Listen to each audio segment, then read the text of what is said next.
আল্লাহ বলছেন আল্লাযী খালাকাল মাউতা ওয়াল হায়াতা, যে আল্লাহ পাক মৃত্যু সৃষ্টি করেছেন, তারপর সেখান থেকে জীবন সৃষ্টি করেছেন। কি জন্যে? লিয়াবলুয়াকুম আইয়ুকুম আহসানু আমালা। আল্লাহ পাক শুধু দেখতে চান যে দুনিয়ার জীবনে কে আমলে সর্বোত্তম। এই পরীক্ষাটা করার জন্য আল্লাহ রাব্বুল আলামিন জীবন এবং মৃত্যু সৃষ্টি করেছেন। আমরা এটাও জানি যে আল্লাহ রাব্বুল আলামিন যখন আমাদের মায়ের গর্ভে এই রূহটাকে পাঠিয়ে দেন, তার আগে আমরা একটা মাংসের পিণ্ড ছিলাম, আলাক, কোরআনের ভাষায় হচ্ছে আলাক, মানে জমাট বাঁধা রক্তপিণ্ড। এখানে কোনো প্রাণ ছিল না। এরপর আল্লাহ পাকের হুকুমে সেখানে দুজন ফেরেশতা আল্লাহর পক্ষ থেকে রূহ নিয়ে আসেন।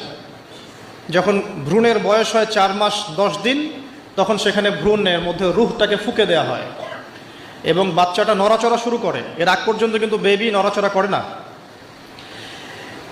এবার